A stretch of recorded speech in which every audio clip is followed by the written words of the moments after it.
যুদ্ধ উবাইদ ইবনুল জাররাহ নামে একজন সাহাবী যুদ্ধ করতে দেখেন তার বাপ সামনে দাঁড়ায় আছে। আবু জেহেলদের নেতৃত্ব দিয়ে তার সামনে দাঁড়ায় গেছে। ছেলে হলো সাহাবী, বাপ হলো কাফের।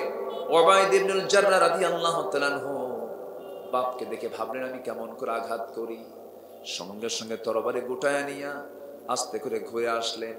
ঘুরে আসার সঙ্গে সঙ্গেই মনে করছেন আমার জন্মদানকারী পিতা হতে পারে, কিন্তু সে তো ইসলামের দুশমন। আজকে আমি বাপকে বাপ মনে করে যদি ছেড়ে দেই, কিয়ামতের দিন আমাকে আসামির কাঠগড়ায় দাঁড়াতে হবে। এই কথা চিন্তা করে তরবারি আবার কোষমুক্ত করলেন। সিংহের মতো গর্জন দিয়া বাবার সামনে সেই ক্ষিপ্রতা নিয়ে দাঁড়িয়ে গেছেন। বাপকে বাপ না মনে করে, শিরকের প্রতীক মনে করে তরবারি বাবার গর্দান বরাবর হাঁকায় দিয়েছে। মস্তকটা ছিটকে পড়ে গেল। বাপ দুনিয়া থেকে বিদায় নিল। যুদ্ধে মুসলমানদের বিজয় হয়েছে, সবার মুখে হাসি, কিন্তু উবাইদের মুখে হাসি না, উবাইদা কান্দে।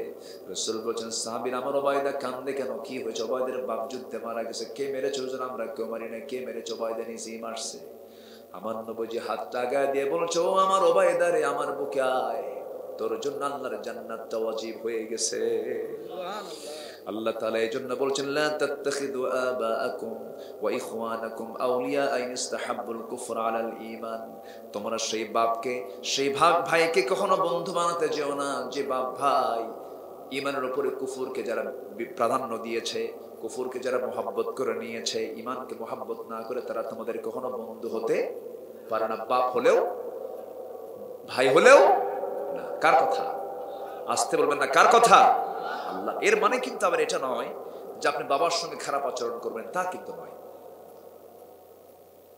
বাবা যদি কাফের হয়, কিন্তু ব্যক্তিগত জীবনে আপনি তার সঙ্গে খারাপ আচরণ করতে পারবেন না।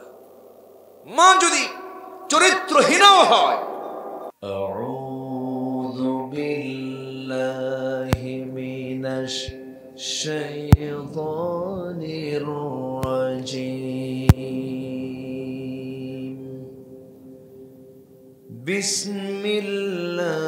বিসমিল্লাহির রাহমানির রাহিম।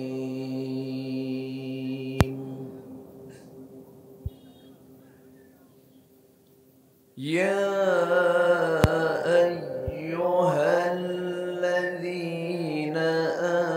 আমানু লা তাত্তাখিযু آباءكم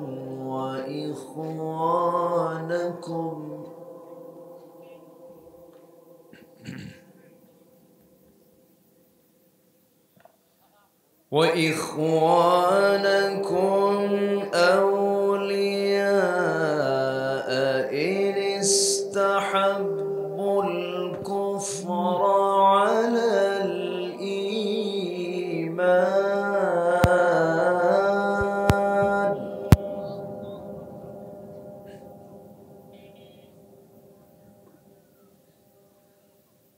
ومن يتولهم منكم فأولئك هم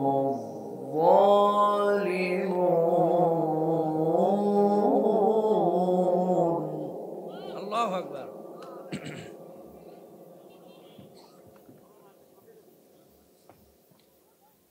قل إن كان آباؤكم وإخوانكم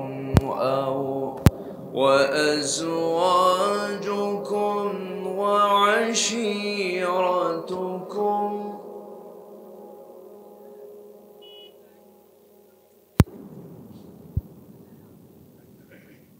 قل إن كان آباؤكم وأبناؤكم وإخوانكم وأزواجكم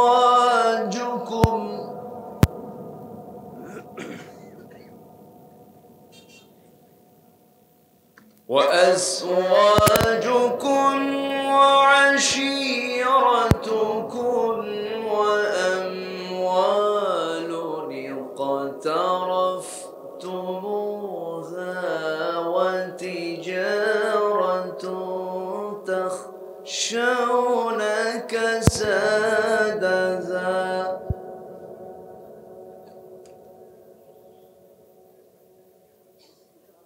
ومساكن ترضونها أحب إليكم من الله. الله أكبر.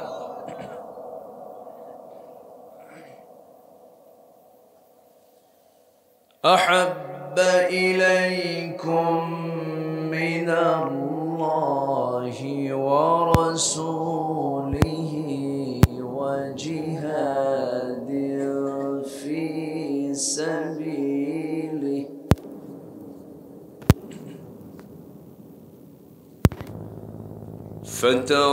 فتربصوا حتى يأتي الله بأمره والله لا يهدي القوم الفاسقين.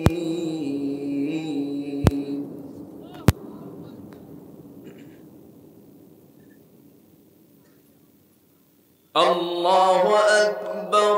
بسم الله الرحمن الرحيم.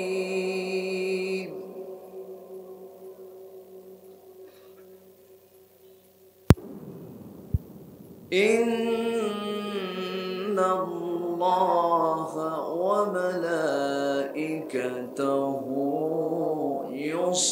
يصلون على النبي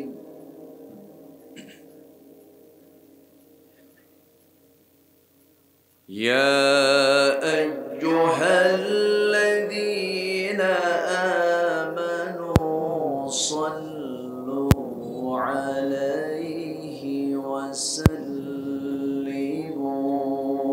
تسليما.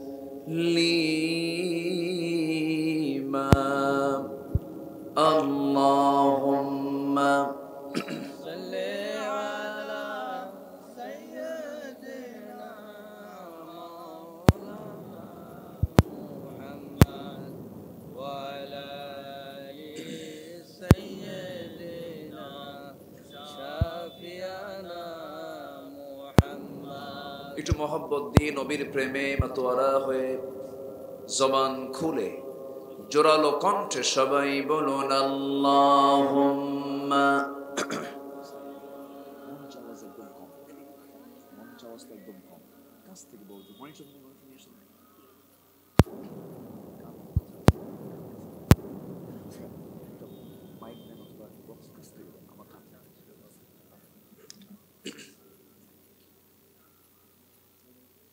সবাই বলুন বালাগাল উলা বিকামালিহি কাশাফাত তুজা বিজামালিহি হাসনাত জামিউ খিসালিহি সাল্লু।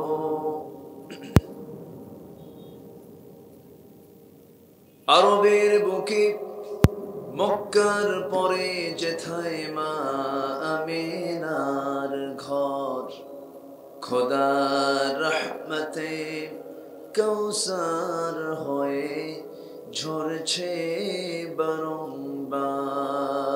বালাগাল উলা কাশাফাত তুজা বিজামালিহি حسنت جميع خصاله.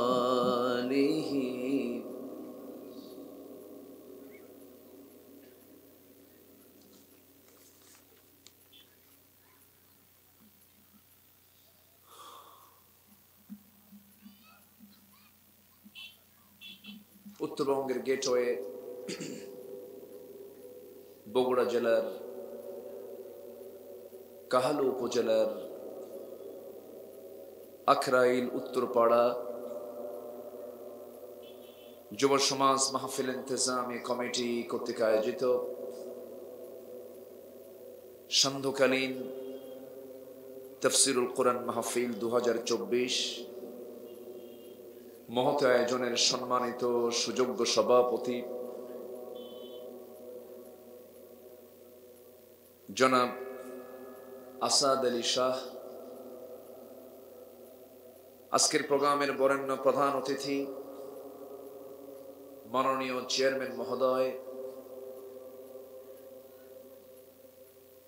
আজকের প্রোগ্রামের বরেণ্য অতিথিবৃন্দ,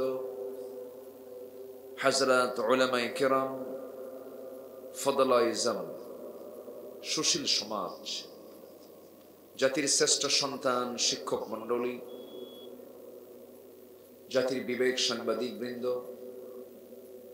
সামনে উপস্থিত দূরে কাছের বিভিন্ন স্থান থেকে ছুটে আসা কালেমার ঝান্ডাবাহী, তাওহীদের পতাকাবাহী, দ্বীন ইসলামের নরসারদুল বীর মুজাহিদ, প্রাণ প্রিয় সম্মানিত দ্বীনী ভাইরা, আড়ালে বসে আছেন শ্রদ্ধেয়া সম্মানিতা মা বোনেরা। আলোচনার সূচনায় আনুষ্ঠানিকতার মধ্য দিয়ে আমার পক্ষ থেকে আবারও দিল খোলা সালাম, আসসালামু আলাইকুম ওয়া রাহমাতুল্লাহি ওয়া বারাকাতুহু। সবাই কেমন আছেন? আমাকে প্রশ্ন করলেন যে আল্লাহ তাআলা আমাকেও আপনার মতোই আপনার কাতারেই রেখেছেন, তবে খুব ঠান্ডা। আজকে বহুদিন পর দেশের কিছু কিছু জায়গায় সূর্যের মুখটা দেখে গেছে, আলহামদুলিল্লাহ। সূর্যের প্রয়োজন নাই, হ্যাঁ এখন টের পাওয়া যায়।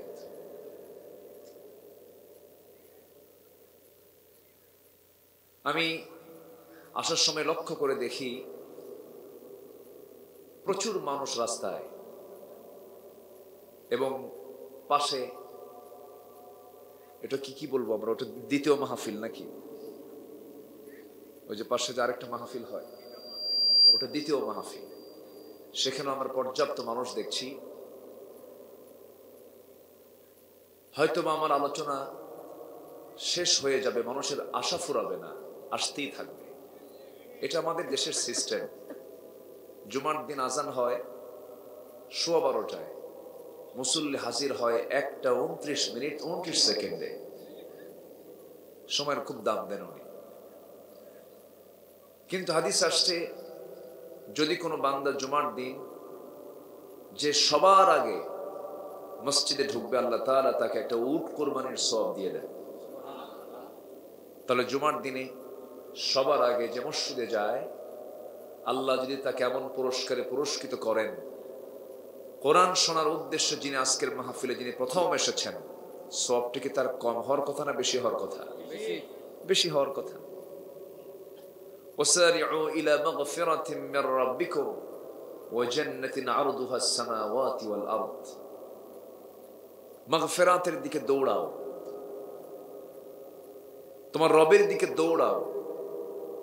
যেদিকে দৌড়ালে তোমার ফায়দা হবে সেই দিকে দৌড়াও।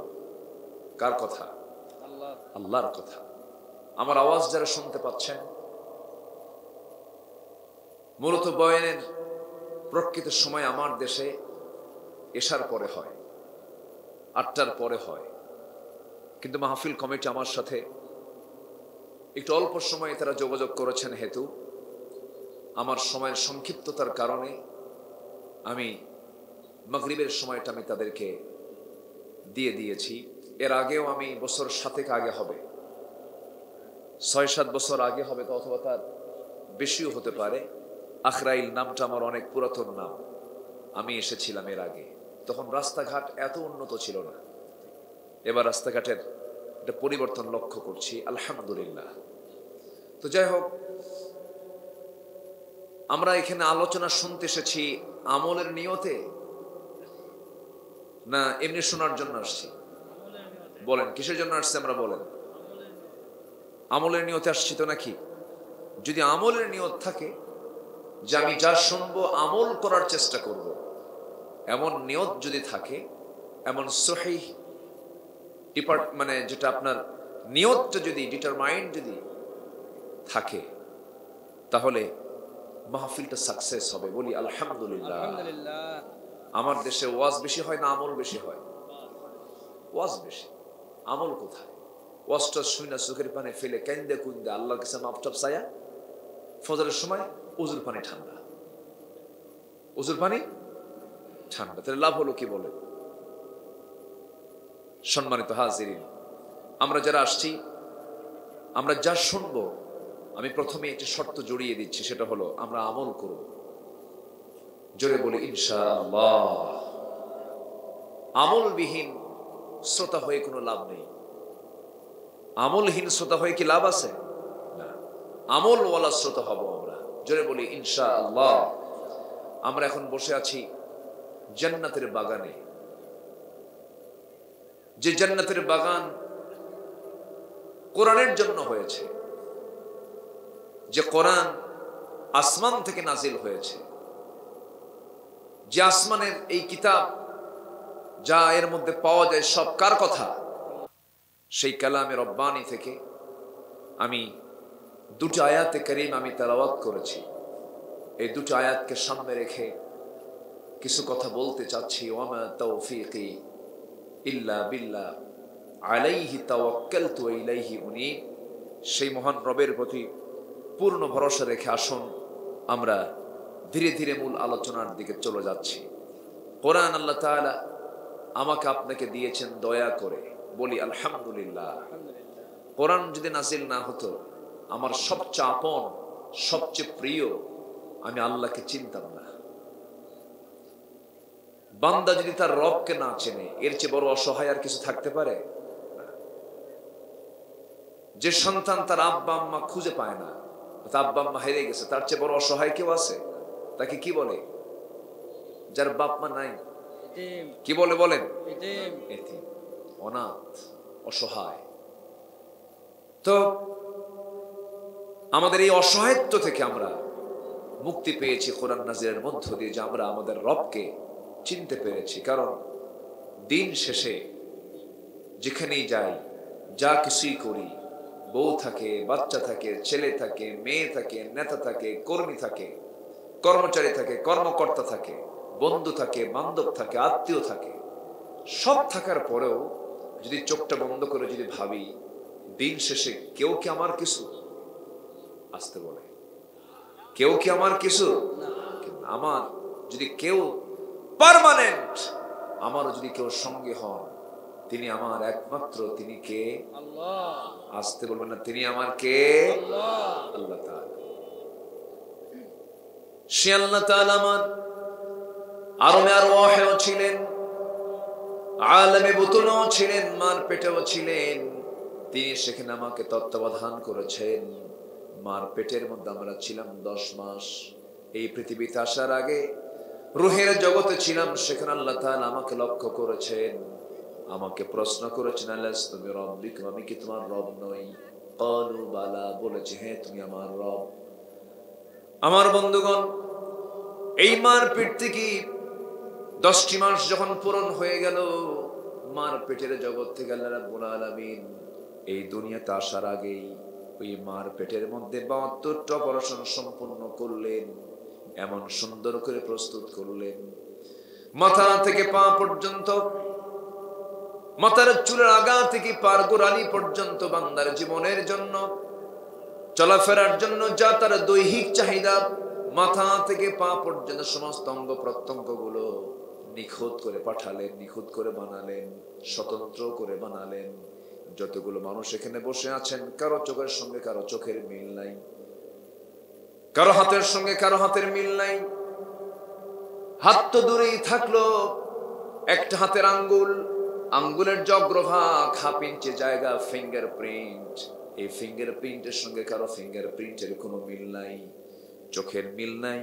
এই যে কিছু কিছু মোবাইল আছে, ফেস লক করা থাকে। কি লক করা থাকে?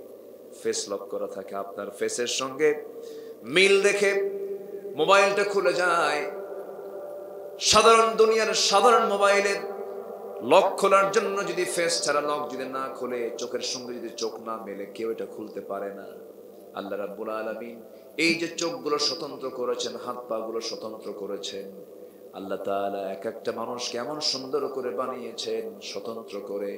আল্লাহ বলছেন ওয়াফি আনফুসিকুম আফালা তুবসিরুন।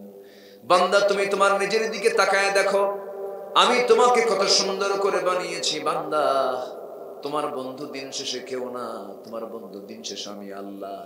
আমি তোমার দুঃসময়ে থাকবো, সুসময়ে থাকবো, তোমার সকল চাহিদা আমি আল্লাহ পূরণ করে দেব। ও বান্দা, দুনিয়াতে আমি তোকে যে উদ্দেশ্যে পাঠিয়েছি সে উদ্দেশ্য তুই ফিল আপ করে আমার কাছে আয়। আমি তোকে আমার মেহমান বানায়া সুন্দর জান্নাতের মেহমান বানায়া নেব। সুবহানাল্লাহ।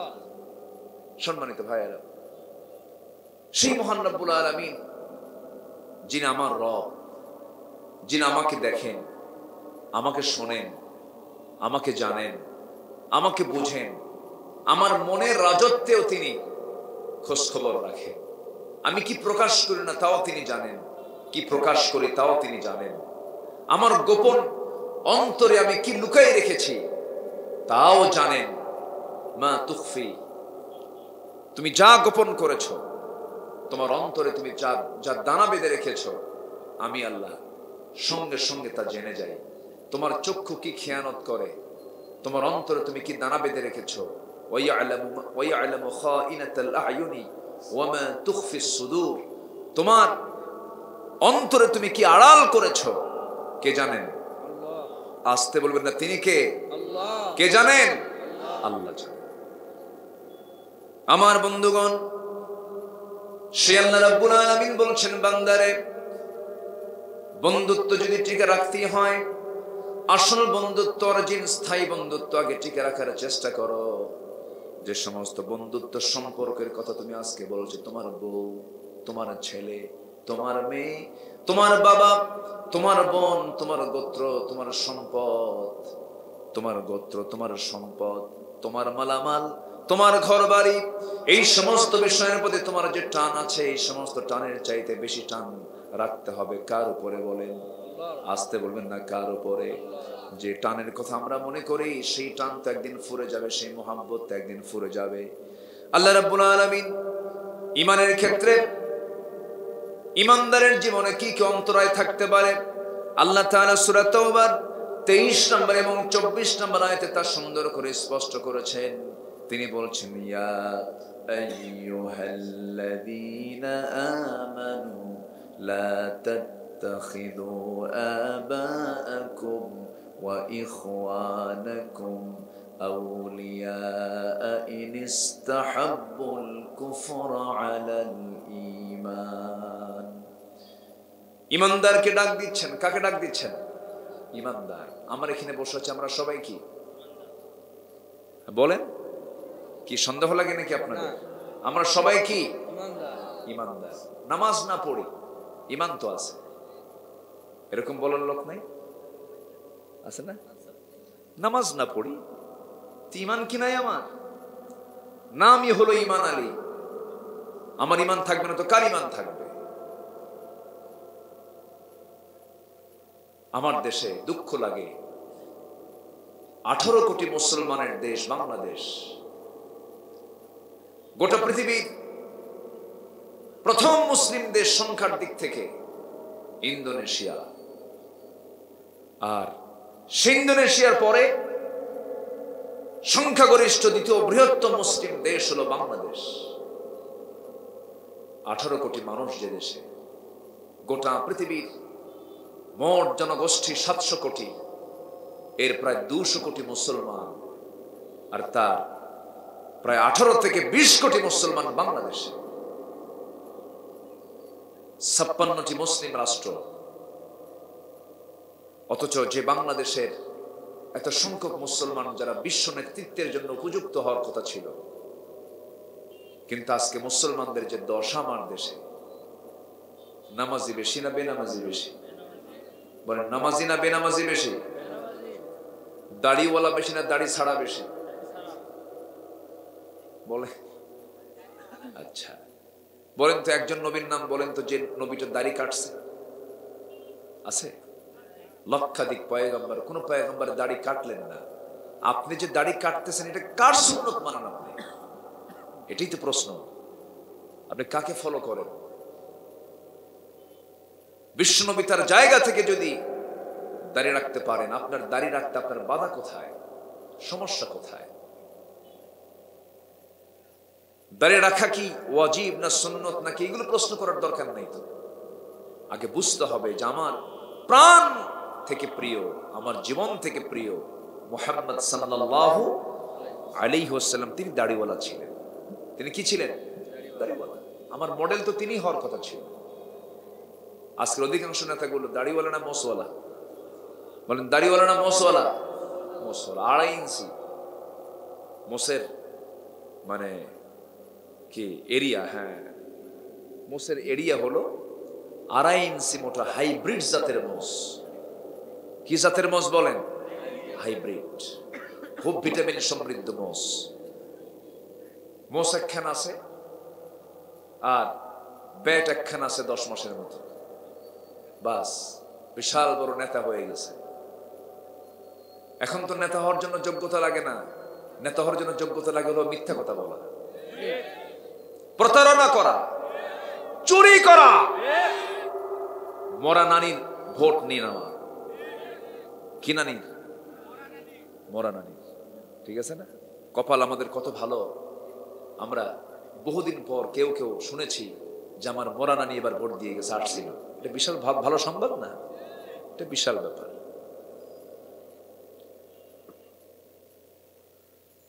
কি প্রবলেম কি মুরব্বি? বসে। ও আচ্ছা, ক্যামেরা এটা তো আগে ছিল না এক সময়, এখন ক্যামেরা আমাদের দিকে আগে চেয়ে থাকে, এরপর আপনারা পরে চেয়ে থাকেন। ক্যামেরা চেয়ে থাকার কারণ হলো ক্যামেরা ও আমাকে দেখে নিচ্ছে না শুধু, আপনার মতো আপনি যদি একটু মনোযোগ হারিয়েও ফেলেন, ভুলেও যান, সব তো আপনার মনে থাকবে না। কিন্তু ক্যামেরা এমন জিনিস, সব অটো রেকর্ড করে নিচ্ছে। হুজুর সাবধান, একদম মালাকুল মউতের মতো, বুঝলেন, কিরামান কাতিবিনের মতো রেকর্ড করে নিচ্ছে। আপনি শুনছেন হাজার হাজার, আর এই ক্যামেরাগুলো শোনায় দেবে কোটি কোটি মানুষকে। এই জন্য প্রযুক্তির দরকার আছে না? এটার বড় অস্ত্র, এটা একটা বড় অস্ত্র। আজকে এটাকে কাজে লাগিয়ে অপসংস্কৃতির আগ্রাসন চলছে গোটা পৃথিবী জুড়ে। আজকে গোটা অনলাইন জুড়ে ভালো বেশি না খারাপ বেশি? বলেন, ভালোটা বেশি না খারাপটা বেশি? খারাপটা বেশি। কিন্তু থাকার কথা ছিল খারাপটা বেশি না ভালোটা? ভালোটা। সেই খারাপের মাঝেই, ভালোর মাঝে বলবো না, খারাপের মাঝেই কিছু ভালো দেওয়ার চেষ্টা করছে এরা, যেন মানুষ এই খারাপের মাঝেও যেন ভালোটা খুঁজে ভালো থাকতে পারে। আপনি তো এটা হারাম বলে বন্ধ করতে পারবেন না, এটা থাকবেই। এই জন্য এগুলোকে প্রমোট করা দরকার, এদেরকে উৎসাহ দেওয়া দরকার। এরা দিনের জন্য বড় একটা ভূমিকা পালন করছে, দাওয়াতি কাজের জন্য বড় একটা ভূমিকা তারা পালন করছে। তাদের নিয়ত যদি সহি হয়, আল্লাহ তাআলা তাদের জন্য এই দাওয়াতি কার্যক্রমকে আল্লাহ তাআলা যেন কবুল করেন। জোরে বলি আল্লাহুম্মা আমিন। সম্মানিত ভাইয়েরা, আমাকে অনেকে দেখতে না পেলেও একটু মনের আয়নায় দেখুন। কিসের আয়নায় বলেন তো? মনের আয়নায় একটু কান লাগান। তাহলে একটা বিষয় স্পষ্ট হলো, আমরা দুনিয়া থেকে বিদায় নেব, আমার সাথে কেউ কিন্তু যাবে না। কেউ কি যাবে? যাবে না। তাহলে বন্ধু আমার কে হতে পারে বলেন তো? জরুরি কে আমার হতে পারে? মানুষ যখন মারা যায়, আত্মীয় স্বজনের সাথে যায়, পরিবার পরিজন সাথে যায়, মালামালর সাথে যায়, আমল নামার সাথে যায়। কবরস্থ যখন করে আসে, মালামাল সব ব্যাগ চলে আসে, লোকজন আত্মীয় স্বজন সব ব্যাগ চলে আসে, শুধু থেকে যায় তার আমল নামা। এই আমল নামাটা মজবুত করার জন্য আমাকে আপনাকে চেষ্টা করতে হবে। আমি যত নাম্বার তুলব আমার জন্য তত উপকার হবে। ফেল মারা যাবে না।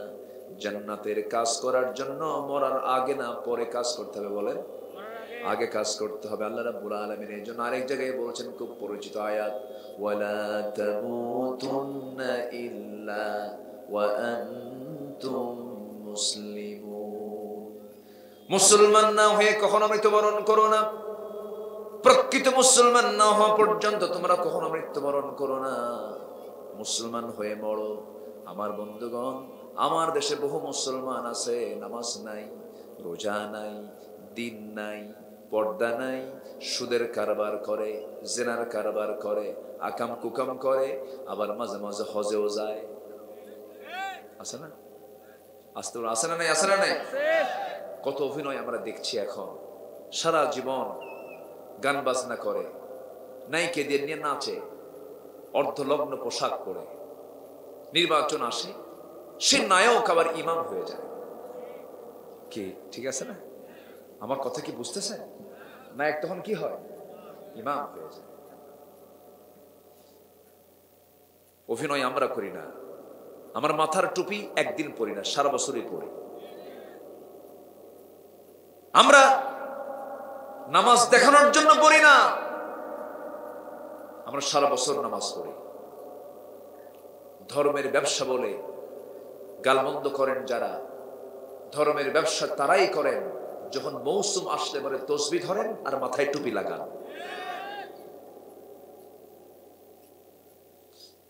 সম্মানিত ভাইয়েরা, যা কিছু করব আমরা কার খুশির জন্য?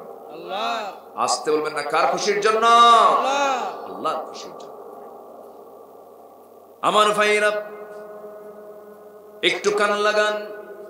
আল্লাহ এখানে ইমানদারকে ডাক দিয়ে বলেছেন, ইমানদাররা শোনো, তোমরা তোমাদের বাপ, তোমাদের ভাইকে কখনো বন্ধু হিসেবে গ্রহণ করতে পারবে না। যে সমস্ত বাপ ভাইরা ইমানের চাইতে কুফুরকে যারা প্রাধান্য দেবে, মুহাব্বত করবে, ইমানকে বাদ দিয়ে যারা কুফুরকে, যারা তাগুতকে যারা গ্রহণ করবে, তোমার যদি বাপ হয়, ভাইও হয়, তাদেরকে বন্ধু বানাতে পারবে না, মুহাব্বত করতে পারবে না।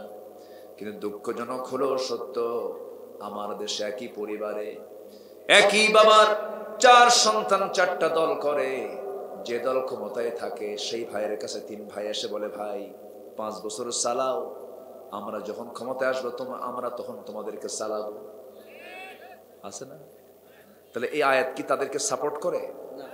এই আয়াত কি তাদেরকে সাপোর্ট করে? আমার ভাইয়েরা, বাতিল তো সব এক শক্তি। আল কুফরু মিল্লাতুন ওয়াহিদা, কুফরের শক্তি সব এক হয়ে যায়। কিন্তু ইমানদার যারা, ইমানদারকে বলবো, ভাইরা, এই দুনিয়াতে ভালোবাসতে যদি হয় সবকিছু আল্লাহ কেন্দ্রিক হতে হবে।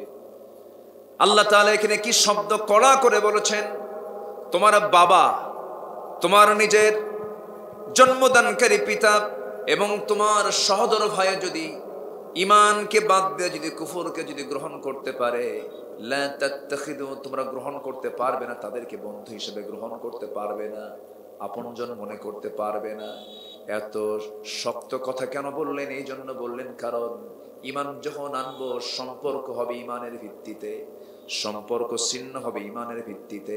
আমি কাউকে ভালোবাসবো আল্লাহর জন্য, কারোর সঙ্গে শত্রুতা করব আল্লাহর জন্য, কাউকে দেব আল্লাহর জন্য, কাউকে দেব না আল্লাহর জন্য।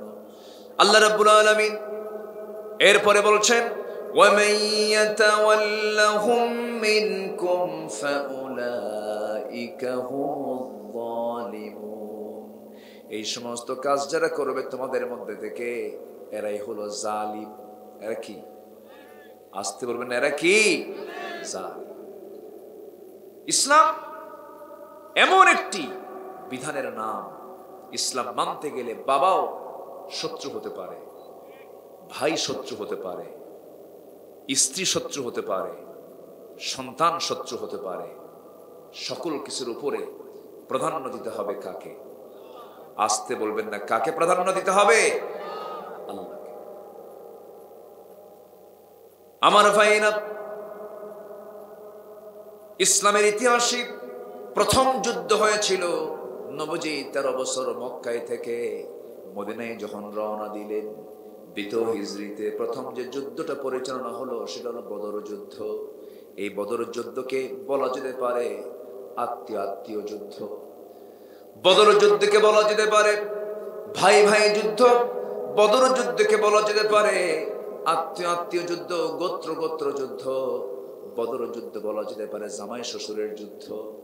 এত কঠিন একটা যুদ্ধের ময়দানে আমার নবীজি সাহাবায়ে কেরামকে নিয়ে যখন রওনা দিবেন, রাসূল বললেন, শুরুতে ও সাহাবীরা, তোমরা এমন একটা জিহাদের ময়দানে যাচ্ছ, তরবারি হাতে নিলেই কেউ কারো বাপকে দেখতে পাবে, কারো ভাইকে দেখতে পাবে, কারো সন্তানকে দেখতে পাবে, কারো জামাইকে দেখতে পাবে, একই বংশের মানুষকে দেখতে পাবে। তোমরা কি যুদ্ধ করতে পারবে নাকি না দয়া মায়া কাজ করবে?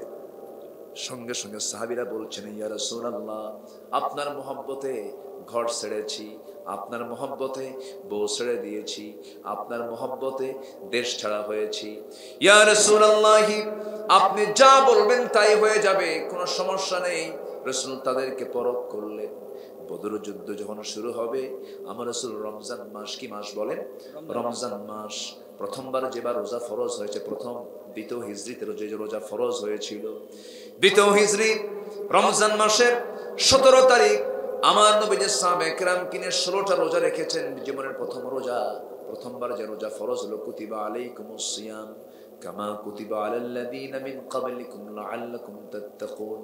আমার নবীজি সাহাবায়ে কেরামকে নিয়ে বললেন, সাহাবীরা, রমজানের রোজা তো রাখছো, ভালো কথা, যুদ্ধের কিন্তু ডাক চলে এসেছে।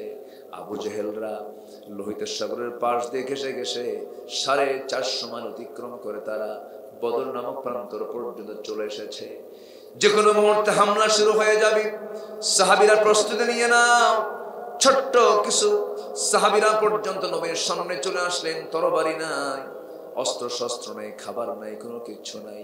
নবীর সামনে দাঁড়িয়ে বলছেন, ইয়া রাসূলুল্লাহ, আপনি আমাদেরকে কখনো 2 নাম্বার দেখতে পাবেন না, অন্যদিকে দেখতে পাবেন না। ইয়া রাসূলুল্লাহ, আপনি যা বলবেন তাই হয়ে যাবে, সেটা আমরা ফলো করব। আমার রাসূল বললেন, বদর প্রান্তরে যুদ্ধ করতে যাচ্ছ, বাতিলদের মুখোমুখি হতে গেলে ভাইয়ের সঙ্গে দেখা হয়ে যাবে, স্ত্রীর সঙ্গে দেখা হয়ে যাবে, সন্তানদের সঙ্গে দেখা হয়ে যাবে। এই জাতীয় কথা রাসূল বারবার বলছেন। সাহাবায়ে কেরাম বলছেন, ইয়া রাসূলুল্লাহ, ঈমান এনেছি পৃথিবীর কাউকে দেখে নয়, ঈমান এনেছি কাকে চিনে। আসতে বলবেন না, কাকে চিনি ঈমান আনছি আমরা? আমরা কি ঈমান আনছি না পাইছি? ভালো করে বলবেন। আমরা কি ঈমান এনেছি না পেয়েছি? পেয়েছি। মার পেট থেকে জন্ম নেওয়ার পর জানি যে আমার আব্বা মুসলমান, আমার আম্মা মুসলমান, আমার বাবা আব্দুর রহমান, আমি আব্দুর রহিম, এই তো। কিন্তু এই জাতীয় বংশ পরিচয় দিয়ে কি মুসলমান হওয়া যাবে? আসতে বলবে না, মুসলমান হওয়া যাবে? তাই যদি হতো তাহলে কোন মুসলমান তো জাহান্নাম যাওয়ার কথা না, নাম দিয়ে তো জান্নাত পাওয়ার কথা। সম্মানিত ভাইরা, এটা কি শুরু হয়েছে এখানে? কি এটা?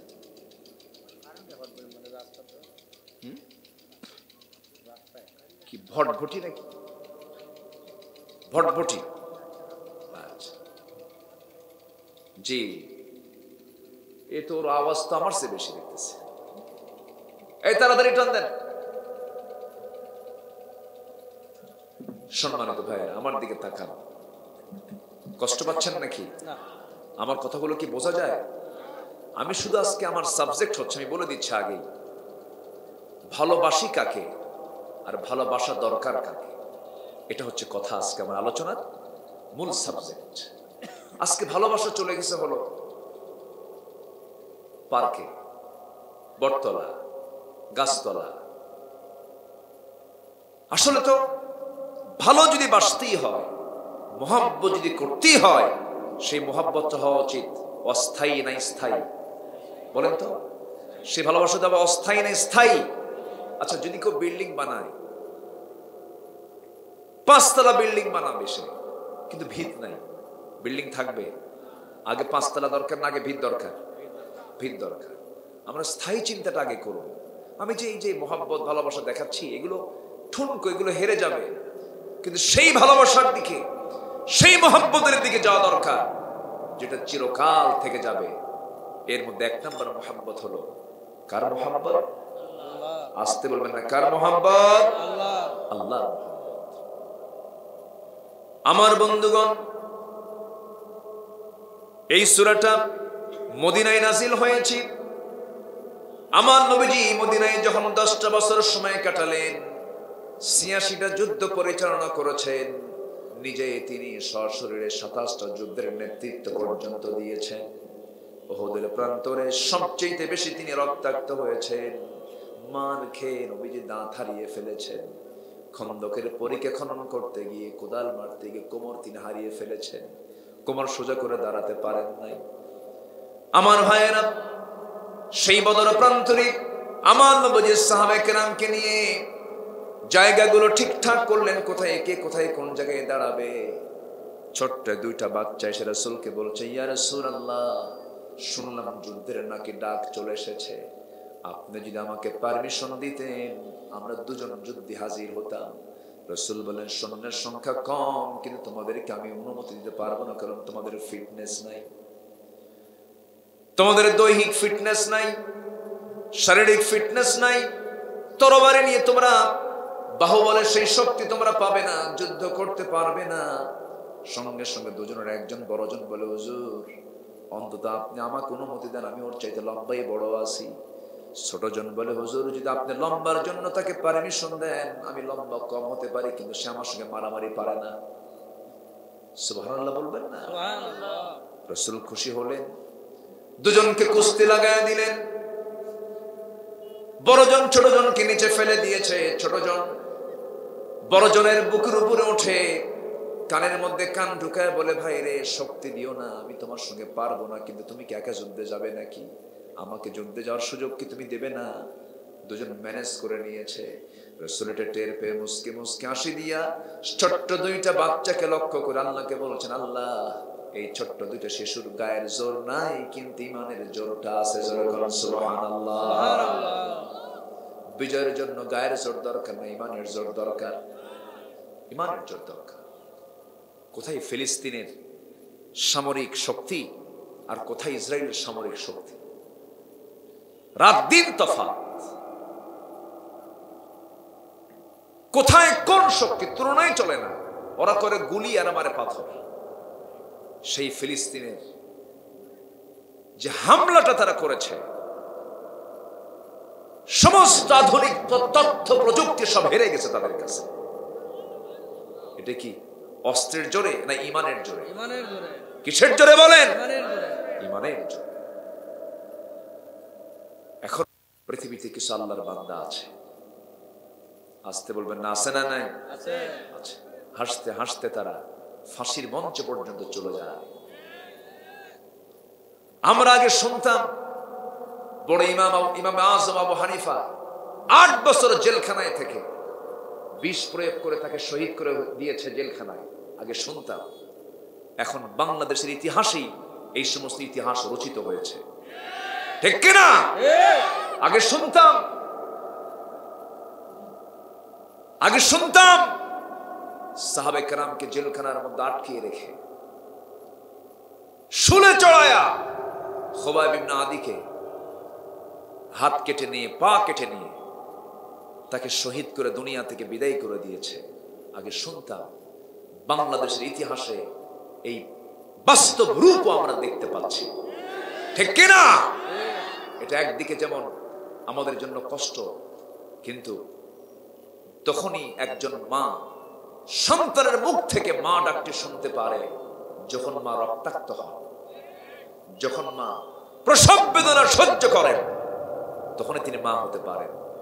ঠিক তেমনি আমার দেশে যে এক অসহ যন্ত্রণা শুরু হয়েছে, নির্যাতন নিপীড়নের যে স্টিম রোলার চলছে গোটা দুনিয়া জুড়ে মুসলমানদের উপরে, এই নির্যাতন স্টিম রোলার বলে দিচ্ছে, এই নির্যাতনের চিত্র বলে দিচ্ছে, এই রক্ত ঢেলে দেওয়ার চিত্র বলে দিচ্ছে আগামীতে যে সূর্যটা উদয় হবে পূর্ব দিগন্তে, তার নাম হবে ইসলাম, ইসলাম, ইসলাম। সেই ইসলাম জমিনে কায়েম হোক। সবাই চান না? যদি চান হাত উঁচু করে দেখান মুসলমান।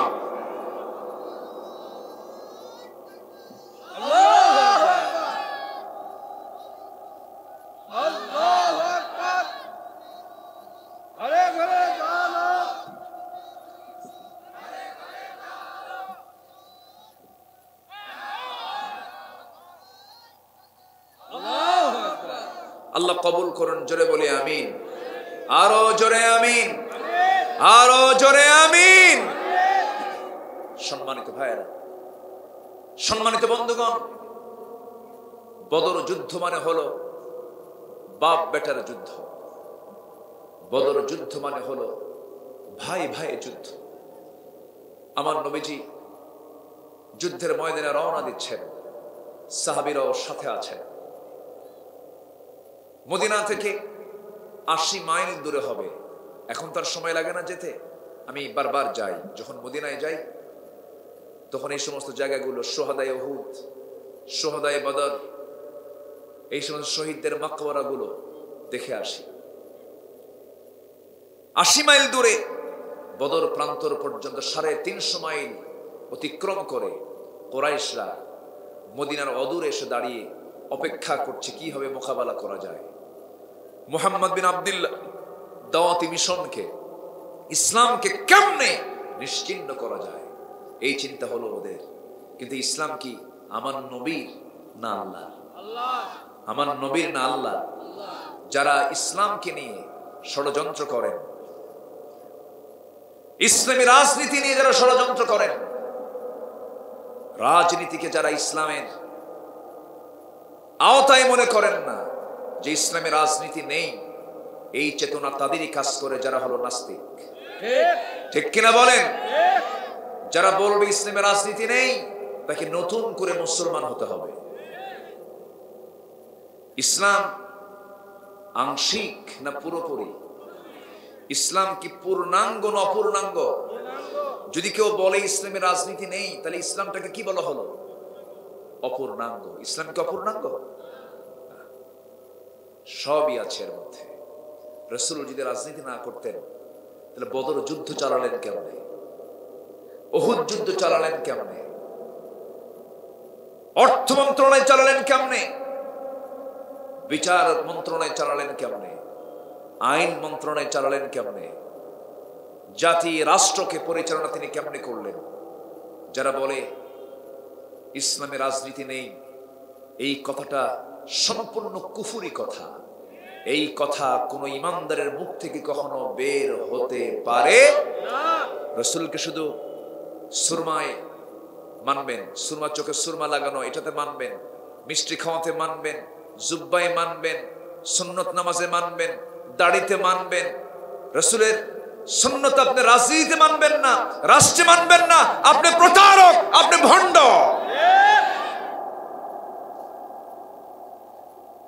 কষ্ট হচ্ছে? কষ্ট হচ্ছে?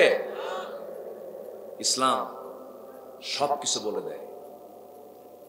যেদিন থেকে রাষ্ট্র থেকে ইসলামকে দূরে রাখার ষড়যন্ত্র শুরু করেছে মুসলমান, সেদিন থেকে মুসলমান মার খাওয়া শুরু করেছে। এটাই মূল কারণ। সময় তো কম, আমি মূল নির্যাস কথাগুলো বলার চেষ্টা করছি। আমার আলোচনার ভিতরে রসকস কম, খুব একটা রসকস নাই আমার কথার মধ্যে। আমি একটু চেষ্টা করি কিছু হক কথা বলার জন্য। রাগ করতেছেন নাকি আপনারা? জান্নাত যেতে হলে কোনো কন্ডিশন করে জান্নাত পাওয়া যাবে না। জান্নাত যেতে হলে ইসলামকে পুরোপুরি মানতে হবে মুসলমান। নামাজের মধ্যে ইমাম ভুল করলে মুসল্লি নামাজ পড়বে কি করে? লোকমা দিয়ে কয় হুজুর সোজা হও, নামাজ ভুল করো কেন? 2 রাকাত নামাজ ফজর যদি 3 রাকাত পড়ে মানবেন কেন? সওয়াব তো বেশি হওয়ার কথা। মানবেন আপনি? যদি সূরা ফাতিহা আগে না দিয়ে কুলহু দিয়ে শুরু করে মানবেন? কে সারা জীবন সূরা ফাতিহা দিয়ে শুরু করছে, আজকে কুলহু দিয়ে করলাম। কুলহু সূরা পারিতে সবাই নাকি? অনেকে সূরা ইখলাস পারে না, কিন্তু কুলহু পারে। কোরআনে কারীমের মধ্যে 2টা সূরার নাম আয়াতের মধ্যে নাই। কয়টা সূরার নাম? যেরকম বাকারা, আনতাযবাহু বাকারা, এই আয়াত থেকে সূরার নামকরণ করা হয়েছে বাকারা। এরপরে সূরা আলে ইমরান, ইন্নাল্লাহ ইসতাফা আদামা ওয়া নূহা ওয়া আলা ইব্রাহিমা ওয়া আলা ইমরান, আলে ইমরান থেকে আলে ইমরান নামকরণ করা হয়েছে। এরকম করে যত সূরা আছে সব সূরার নামটা ভিতর থেকে কোন একটা আয়াত থেকে বের করে ওই সূরার নামকরণ করা হয়েছে। শুধুমাত্র সূরা ফাতিহা আর সূরা ইখলাস একটা পৃথক নাম। এই জন্য অনেকে ইখলাস পারে না, কিন্তু কুলহু পারে।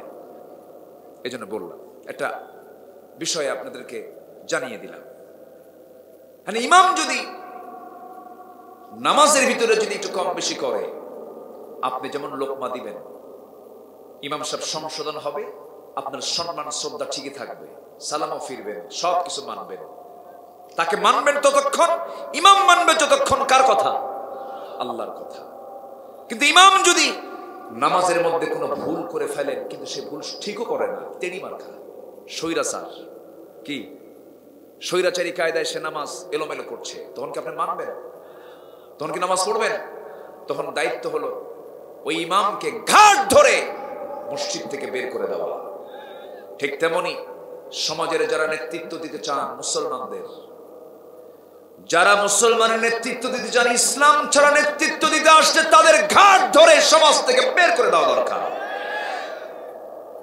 কিন্তু দুঃখজনক হলো সত্য, এখন মসজিদ কমিটির সভাপতি সেও সুদ খায়, সেক্রেটারি ঘুষ খায়, ক্যাশিয়ার মদ খায়। কি খায়? মদ খায়। এখন খতিব ওয়াজ করবে কেমনে? জুমার দিন খুতবাতে তিনি হঠাৎ করে বলে ফেলছে, লা তাকুলুর রিবা আদআফা মুদাআফা, ইমানদারেরা তোমরা চক্রাকারে সুদের কারবার করো না, সুদ খাইও না। সুদের ওয়াজ যখন শুরু করছে, খতিব সাহেবের ওয়াজের মাঝে হঠাৎ করে খতিব সাহেব আবার ওই সময় চট করে তার নজরটা দিয়েছে হলো সভাপতির দিকে। নামাজ শেষ, দোয়া শেষ, খতিব সাহেব তার মুসাল্লা থেকে দাঁড়িয়েছেন, সভাপতি সাহেব সামনে আগায় বলে, হুজুর আপনি সুদের বিরুদ্ধে ওয়াজ করলেন, ভালো কথা, সমস্যা নেই, কিন্তু আপনি সুদের ওয়াজ করার সময় আপনি আমার দিকে চায়া থাকলেন কেন? কথা কি বুঝে আসতেছে আমার? সম্মানিত ভাইয়েরা, আমরা যদি সৎ কাজের আদেশ দিতাম, অসৎ কাজে যদি বাধা দিতাম, অন্তত মুসলিম সমাজের মসজিদের ইমামের ওই মুসাল্লায় সেই ব্যক্তি আসার উপযুক্ত যিনি সভাপতি। সভাপতির দাম কিন্তু কম না, অথচ সেই সভাপতি সুদ খায়। আমাদের উচিত ছিল ওই সমস্ত কমিটিকে ঘাড় ধাক্কা থেকে মসজিদ থেকে বের করে দেওয়া। তা তো পারি না, আমরা তাদেরই যত্ন বেশি করে নেই। মসজিদের দায়িত্ব পালন করবে কারা? এমন বক্তব্য কোরআনে আছে না নাই? বলেন তো, আছে না নাই? ইন্নামা ইয়ামুরু মাসাজিদাল্লাহি মান আমানা বিল্লাহ। আল্লাহ তাআলা সুন্দর করে তিনটা গুণ না থাকলে সে মসজিদের দায়িত্ব পালন করতে পারবে না। কার কথা? আল্লাহর কথা। আমার বন্ধুগণ, কথায় কথা বেড়ে যায়, মূল্যায়নে চলে আসে, ভালোবাসি কারে, ভালোবাসতে হবে কারে, এটাই হলো আমার মূল সাবজেক্ট আজকে। মোহাব্বত করি কাকে, আর মোহাব্বত করা দরকার কাকে আমরা তো বুঝি না, বলে যাই সবকিছু। সেই আলমে আরওয়াহ থেকে নিয়ে আলমে জাহান, আলমে বারজাখ, আলামুল আখিরা, সব জায়গায় একমাত্র বন্ধু আমার, একমাত্র কেবলমাত্র তিনি কে? আমার প্রাণটা কার হাতে? আল্লাহর হাতে। আল্লাহ বলছেন, বান্দারে আমাকে ভালোবাস, আমাকে মোহাব্বত কর, আমাকে প্রাধান্য দে। বদর নামক প্রান্তর আমাদের জন্য বড় প্রেরণার বাতি ঘর, বড় চেতনার বাতি ঘর আমাদের। সেই বদর প্রান্তরে নবীজি রওনা দিয়েছেন 313 জন সাহাবী নিয়া। অস্ত্র নাই, ঘোড়া নাই, না খাওয়া, রমজান মাস, রোজা রেখে রেখে দুর্বল হয়ে গেছেন তারা। 17তম রমজানের দিন রাসূল বললেন, সাহাবীরা রোজা সবাই ভেঙে ফেলো, কারণ যুদ্ধের ময়দানে শক্তির দরকার। সাহাবীরা বলেন, হুজুর রোজাও রাখবো, যুদ্ধ করব, জিহাদও করব।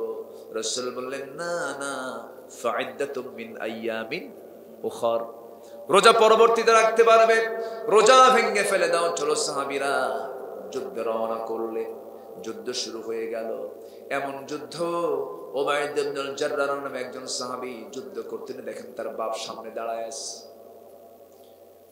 আবু জেহেলদের নেতৃত্ব দিয়ে তার সামনে দাঁড়ায় গেছে। ছেলে হলো সাহাবী, বাপ হলো কাফের।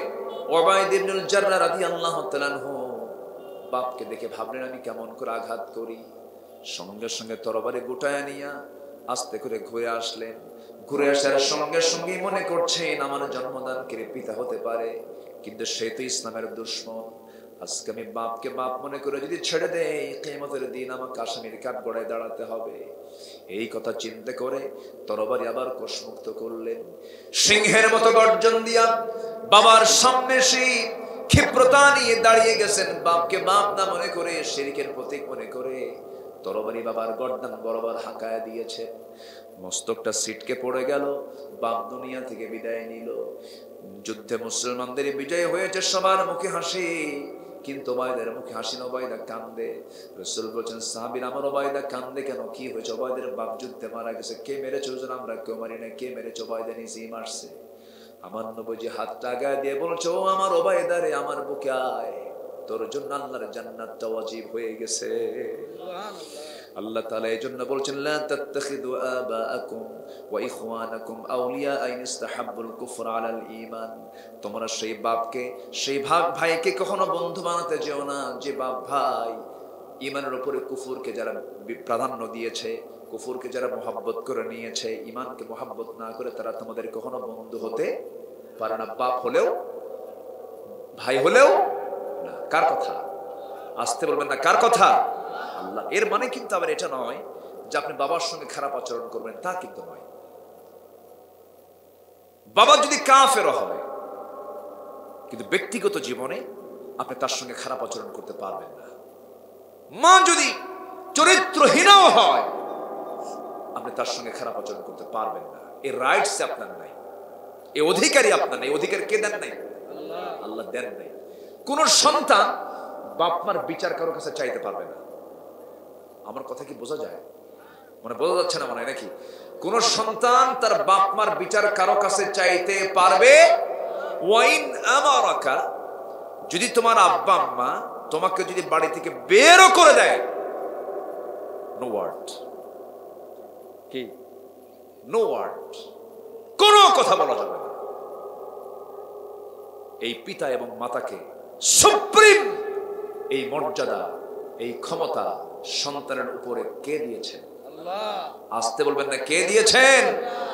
আল্লাহ দিয়েছেন। কিন্তু সেই পিতা মাতা আজকে সম্মানে না অপমানে? বলেন, সম্মানে না অপমানে? যত্নে না অবহেলায়? বলেন, যত্নে না অবহেলায়? অবহেলা। বাপ ভাত পায় না, ছেলে R1 FZ হুন্ডা চালায়, আছে না? হ্যাঁ, আপনি মনে চেয়ারম্যান মহোদয়? জি আলহামদুলিল্লাহ। বাপ কষ্ট করে না খেয়ে থাকে, ছেলে R1 FZ হুন্ডা চালায়। মাথার চুলের সাইজ গুলো দেখছেন তাদের? দুই দিকে চামড়া, চুল নাই, পেছনেও চুল নাই, মাথার উপরে গোল করে দক্ষিণ তালপট্টির দিক, শার্ট একখান পরে ছোট মোটো, প্যান্ট একখান পরে ঢিলা মার্কা, হাঁটু ফাটা, টান মারলেই খুলে পড়ে, এমন নিচে পরে প্যান্ট, সীমান্ত বর্ডার, যখন তখন অঘটন ঘটতে পারে।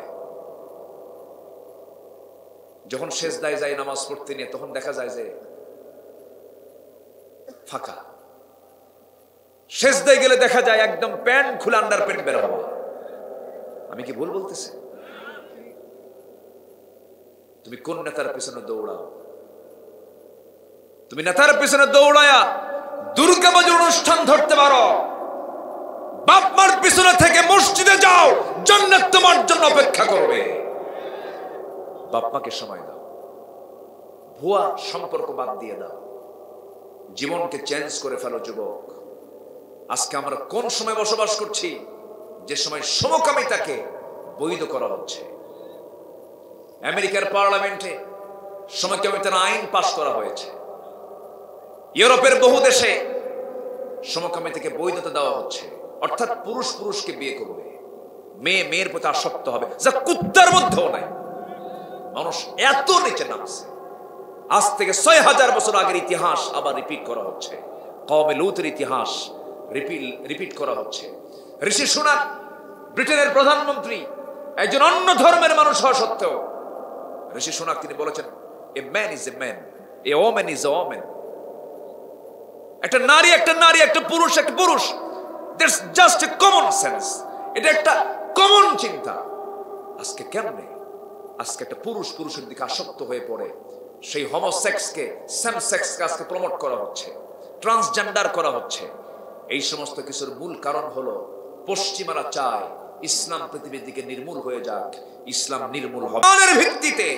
সম্পর্ক আছে, মোহাব্বত আছে, ইমান নাই, সম্পর্ক। এই বিষয়টা মাথায় রাখবে। কাফের কিন্তু কোন সম্প্রদায়ের নাম নয়, কাফের কিন্তু মুসলিম নামধারী লোকের মধ্যে কাফের আছে। আসতে বলবেন না, আছে না নাই? আচ্ছা আমার বন্ধুগণ, এরকম করে আমার নবীজি বদর প্রান্তর থেকে ফিরে আসলেন, সাহাবে কেরামকে নিয়ে ফিরে আসলেন।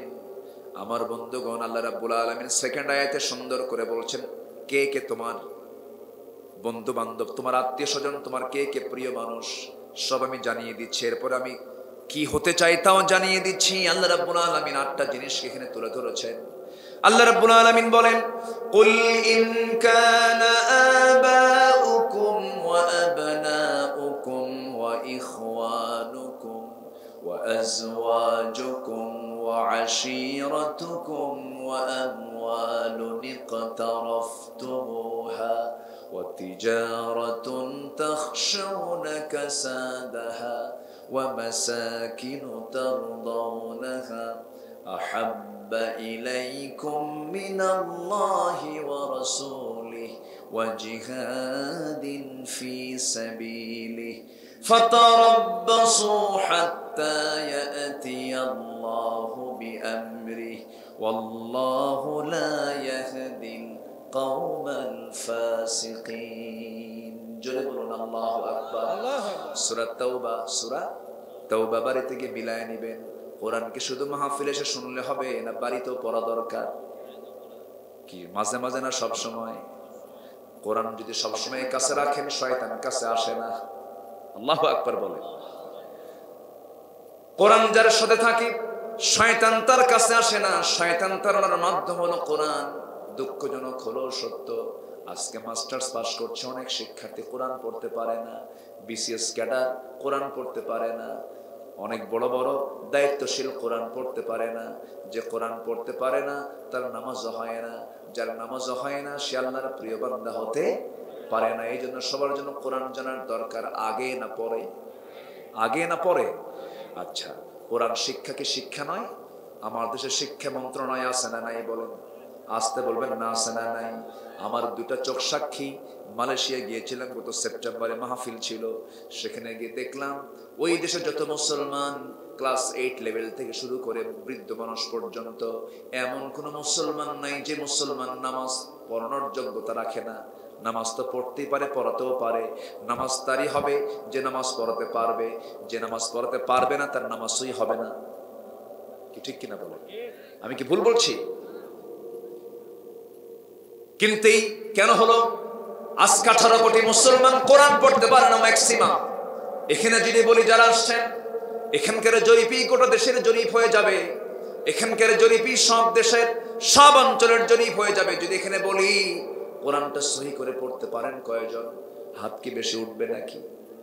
সীমিত সংখ্যক কিছু হাত উঠবে, কিন্তু এমনটা তো হওয়ার কথা ছিল না। হাত তো সবার ওঠার কথা ছিল।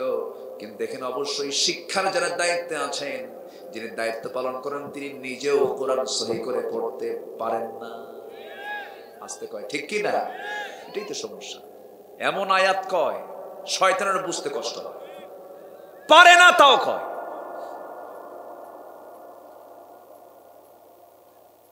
কষ্ট পাচ্ছেন নাকি আপনারা?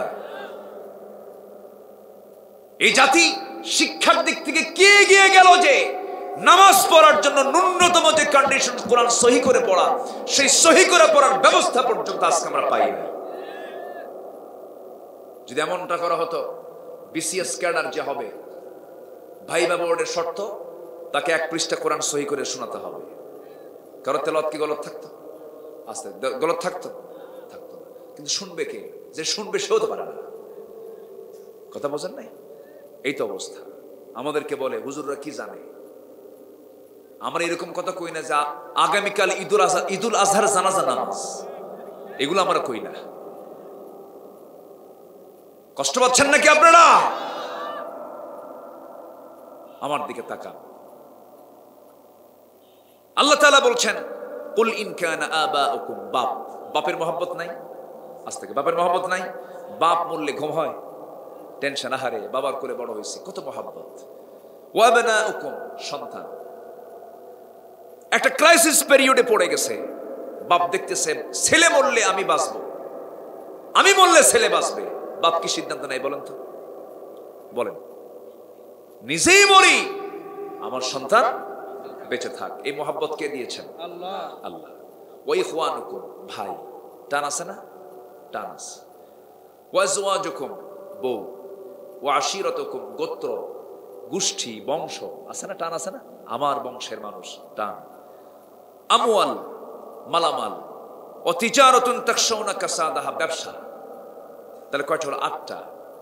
1 নম্বর পিতা, ছেলে, ভাই, স্ত্রী, গোত্র, সম্পদ, তারপর হচ্ছে ব্যবসার মালামাল, আর নাম্বার 8 হলো নিজের ঘর, বাড়ি। বাড়ির প্রতি টান আছে না? নাই? আছে। মাসাকিনু তারদাউনাহা, সুন্দর করে বাড়ি। এই 4টা জিনিসের চাইতে আল্লাহ বলছেন আহাব্বা ইলাইকুম, তোমাদের কাছে এটা ভালো, কিন্তু এই ভালো আমার চেয়ে, আমার রাসূলের চাইতে, ওয়া জিহাদিন ফি সাবিলিহি, এবং জিহাদের চাইতে বেশি প্রিয় হওয়া যাবে। আস্তে যাবে। আগের আয়াতে বলতেছেন তোমরা বাপ এবং ভাইকে বন্ধু বানায়ো না যদি সে ঈমান ছেড়ে দিয়ে কুফরকে ধরে। দ্বিতীয় আয়াতে বলতেছেন এই 8টা জিনিসের চাইতে যেন আমি রাসূল এবং জিহাদ যেন বেশি প্রিয় হয়। সুবহানাল্লাহ বলবেন না? আচ্ছা, আমি কি এখানে একটা কথাও কি আমার বলতেছি? এগুলো সব কথা কার? যদি পছন্দ না হয়, যদি রাগ করেন, রাগ আমার উপরে করে লাভ নাই। কোরআনের আয়াত নিয়ে এখানে কেটে ফেলে দেন, ছিঁড়ে ফেলে দেন। আলেমদের উপরে রাগ দেখান কেন? আলেমরা তো তার বাবার কথা বলে না, কোরআন থেকে কথা বলে, ঠিক কিনা? এই আয়াত স্বর্ণাক্ষরে আছে, থাকবে। আল্লাহ বলে দিচ্ছেন জিহাদকে নিজের জীবনের চেয়ে বেশি ভালোবাসো, বলে দিচ্ছেন।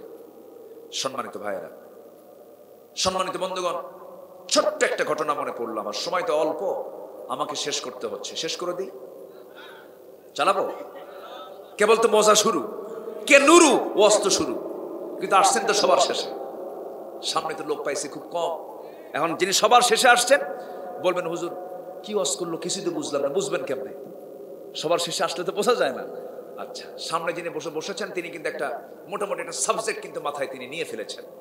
সম্মানিত ভাইয়েরা, আমার নবীজি তাবুক যুদ্ধের সময়, তাবুক অভিযানে 30,000 সৈন্য নিয়ে তাবুকে গেছেন। কত হাজার? 30,000। 30,000 কি সংখ্যা কম? তারা শুধু সাহাবী না, তারা যোদ্ধা, যোদ্ধা সাহাবী। আর রাসূল হচ্ছেন তার সেনাপতি।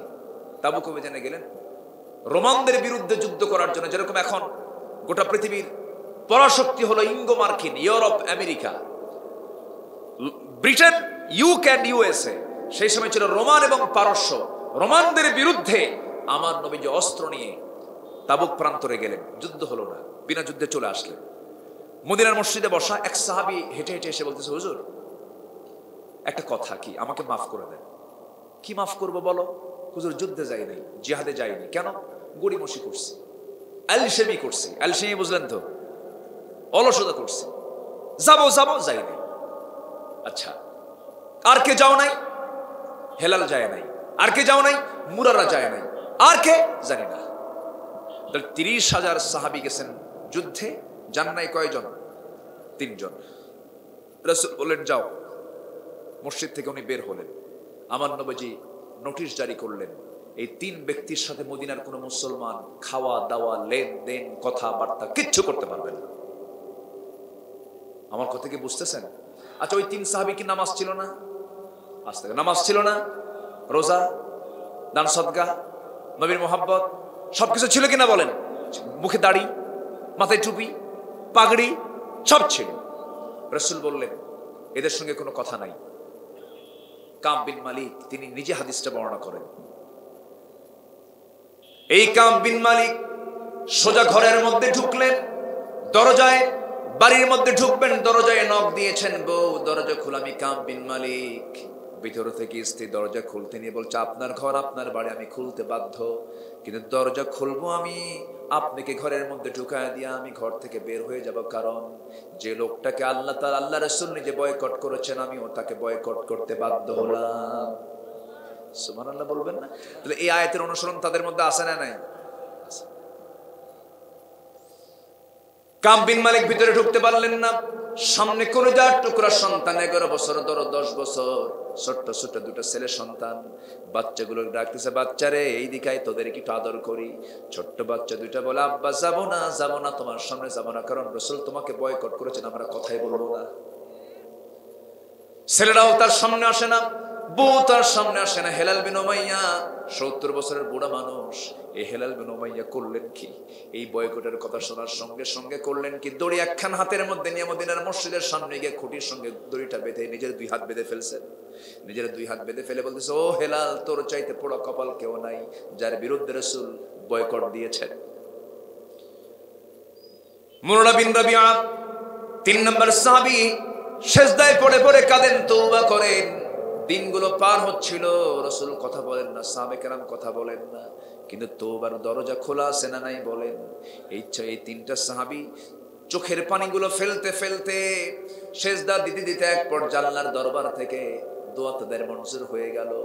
নবীর কাছে আয়াত নাজিল হলো, আলা সালাসাতিল্লাযিনা খুলিফু, হে রাসূল, যে 3 জন তারা যুদ্ধে যেতে গড়িমসি করেছে, আল্লাহ তাদের তওবা কবুল করে নিয়েছেন, আপনি তাদেরকে বরণ করে নেন।